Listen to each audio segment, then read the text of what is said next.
হঠাৎ করেই চলে আসলাম খালুর নতুন সংসারটা দেখার জন্য। হ্যালো ভিউয়ার্স, আসসালামু আলাইকুম। সবার কী অবস্থা? সবাই কেমন আছেন? আশা করি আপনারা সবাই ভালো আছেন। আমিও আলহামদুলিল্লাহ অনেক ভালো আছি এবং সুস্থ আছি। অনেক দিন থেকেই আমার খালামণি এবং খালু আমাকে ফোন দিয়ে ডাকতেছে, বলতেছে নতুন এক ইঞ্জিনিয়ার দ্বারা তারা বাড়িটাকে আবার রিপেয়ার করে নিয়েছে। তো সেটা দেখার জন্য আমাকে ডাকতেছে। তো আমার কোনোভাবেই সময় হয়ে ওঠেনি। আর এর মধ্যেই কোরবানি ঈদ চলে এসেছিল। আর কোরবানি ঈদের পরেই সবাই হঠাৎ করে প্ল্যান করেছে খালামণির বাসায় আসার জন্য। তো আমিও চলে এসেছি এর মধ্যে। আর এখানে দেখেন নতুন জামাই, সে আচার খাচ্ছে, সাথে জিসা বসে আছে।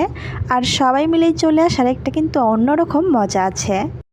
আর যে দিকটাতে তাকালে চোখ আটকে যাওয়ার মতো সেই মেইন আকর্ষণের জায়গাটা হচ্ছে এইটা। এনারা পাঁচজন সবাই মিলে কি যে মনের সুখে গল্প করছে। তারা বেশ কিছুক্ষণ থেকে অনেক কিছু নিয়ে হয়তো বা আলাপ আলোচনা করছে, কিন্তু আমরা যখন তাদের পাশে গিয়ে দাঁড়াচ্ছি তারা তখন একদমই চুপচাপ, কোনো কথা বলছে না। যাই হোক, সবসময় একটা কথা শুনে এসেছি, বড় মানুষের কথার মধ্যে ঢুকতে নেই। তো তারপরেও মাঝে মধ্যে মনটা একটু খসখস করে তারা কী নিয়ে আলাপ আলোচনা করছে। এদিকে আমার খালু দেখেন মিষ্টি নিয়ে চলে এসেছে।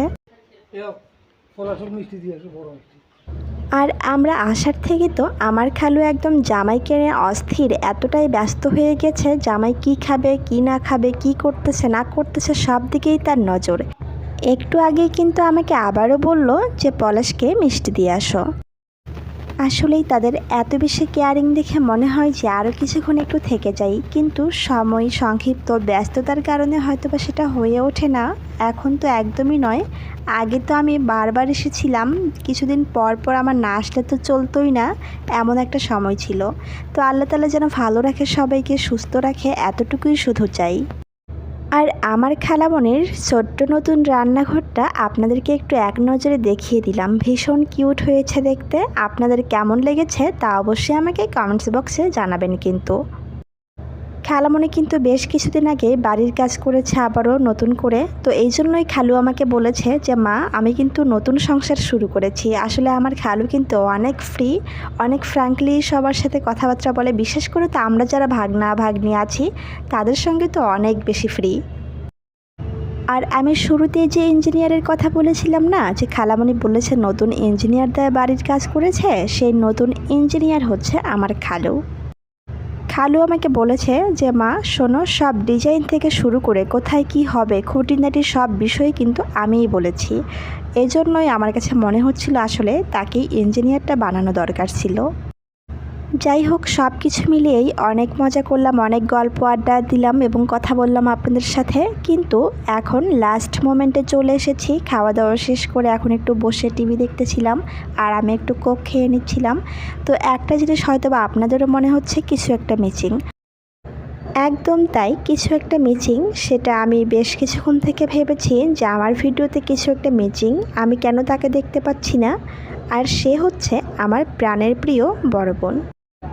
আসলে সে ছিল আমাদের সাথেই, আর তাকে হঠাৎ করেই চলে যেতে হয়েছে শ্বশুরবাড়িতে, কেননা ভাইয়া সেখানে ছিল। আর ভাইয়া হঠাৎ করেই অনেক বেশি অসুস্থ হওয়ার কারণে আপু আর একটু লেট করতে পারেনি, তাকে তাড়াতাড়ি চলে যেতে হয়েছে। তারপর যখন আপু গিয়ে পৌঁছালো ভাইয়ার কাছে, তখন দেখতে পেল ভাইয়ার অবস্থা একেবারেই ভালো নয়, তার কন্ডিশন খুবই খারাপ। তো আপু সঙ্গে সঙ্গেই তাকে মেডিকেলে নিয়েছে। আর তার কী এমন সমস্যা হয়েছে, তাকে মেডিকেলে কেন নিতে হয়েছে, কেউ এটা জানতে চাইবেন না প্লিজ। সো গাইস, আজকে অনেকক্ষণ আপনাদের সঙ্গে কথা বললাম, আড্ডা দিলাম, অনেক গল্প করলাম। তো আজকের ভিডিওটি আমি এ পর্যন্তই রেখে দিচ্ছি। আবারও নেক্সট কোনো ভিডিওতে আপনাদের সঙ্গে অনেক বেশি কথা বলবো, জমিয়ে আড্ডা দিব। তো সবাই সে পর্যন্ত ভালো থাকবেন, সুস্থ থাকবেন। আল্লাহ হাফেজ।